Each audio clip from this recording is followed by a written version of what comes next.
Hi, I'm Dee from Artsydee. So, I've been painting anemones, and honestly, they're one of my favorite flowers to paint in watercolor. Let me show you how I did these and how you can have a go yourself. Let me quickly run through the supplies I'm using today. So firstly, my go-to paintbrushes are these Escoda brushes. They travel brushes and they come in the Versatile and the Ultima range. And I'm using size 4 and size 2. They hold color really beautifully. And then I'm using the Kuretake Gansai watercolor paints, and I'm using the Imperial violet color, the Cobalt violet, the Sap green light, the Aureolin, and the lemon yellow. I'm also using a ceramic paint palette. I really like to blend on that. A nice clean pot of water. I'm using some kitchen towel, and obviously I have my drawing pre-sketched. I drew the anemones out first, so I had my composition planned before any paint touched the paper.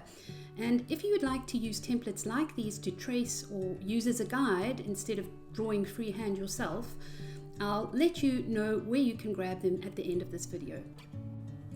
So anemones have this gorgeous loose velvety quality, and watercolor is the perfect medium for that. The way the paint bleeds and blooms, that is the flower. So I'm going to start with the petals, and I'm working wet on wet. The Imperial violet and Cobalt violet just bleed into each other beautifully. I'm starting with layering a fresh, clean layer of water over the petals, and then I'm dropping in those beautiful violets. I'm trying not to fuss with it. I'm just dropping the color in and letting it do its thing. You can slightly move it around as you go along, but you get this truly beautiful blooming effect. I like to work on every odd petal, so often I leave a petal blank in between just so that I have more control over where the paint dries. At this point I'm always thinking, okay, this is either going to be great or I've just ruined it. Classic watercolor. And now I'm going to repeat this petal process for every anemone bloom on my page.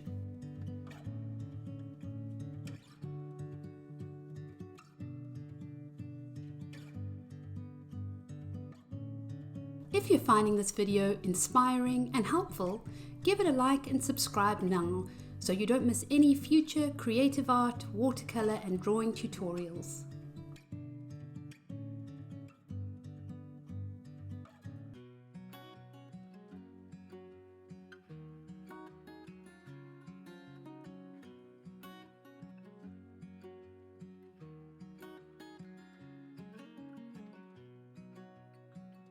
While the petals are still wet, I'm going to grab my Imperial violet, load more pigment on my paintbrush, and I'm going to drop it in to the inner parts of each petal.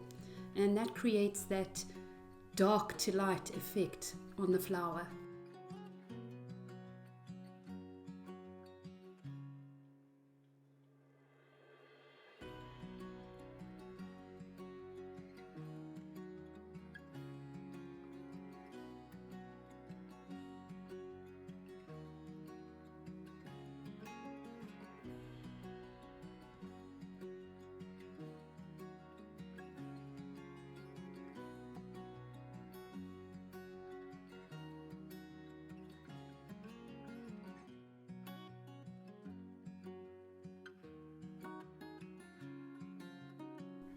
These anemone templates are available for my Patreon members, and it's not just these. Every month I share new watercolor templates and resources and a whole lot of other creative goodies. The link's in the description below. And if you're not on Patreon yet, I've got a set of 6 free flower drawing templates, which is linked below too, and it's a great place to start.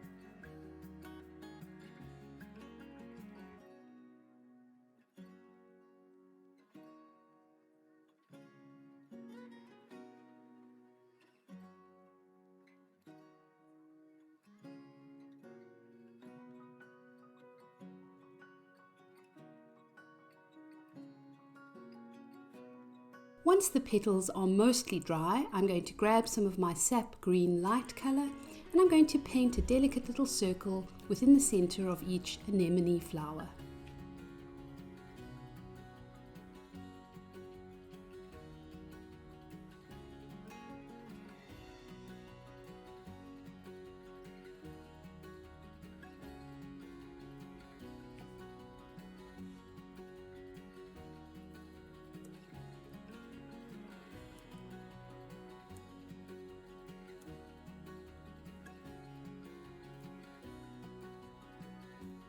And next I'm going to use that same sap green light to paint in the stems.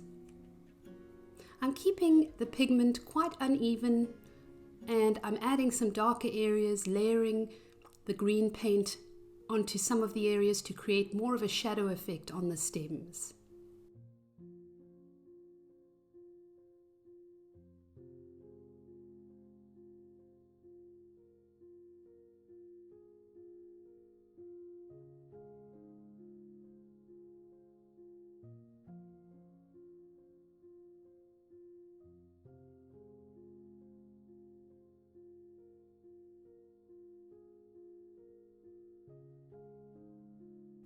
Once you've finished your stems, you can grab some Aureolin yellow and some lemon yellow and start painting in the white area in the center of each flower. You can do this quite loosely.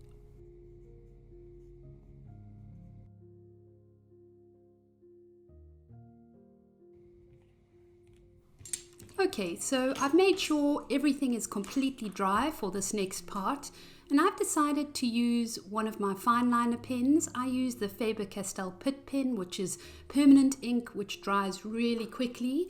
And as I said, I made sure that watercolor was completely dry, because if you draw over it or over wet paint with a fine liner, it's going to bleed into the lovely watercolors. And what I'm doing is I'm drawing into each little center of the anemone, each of the flower blooms. And what this does, it creates that beautiful dramatic effect. Anemones have these amazing centers which really draw you in. And I felt like using a black pen would really create that interesting contrast and detail. I often work with fine liners and watercolor together, pen and wash, and I really enjoy the effect of it. So I'm going to repeat this pattern, a slight circle in the middle of each flower and then some tiny ovals joined up with lines to the center. I'm going to repeat that for each bloom.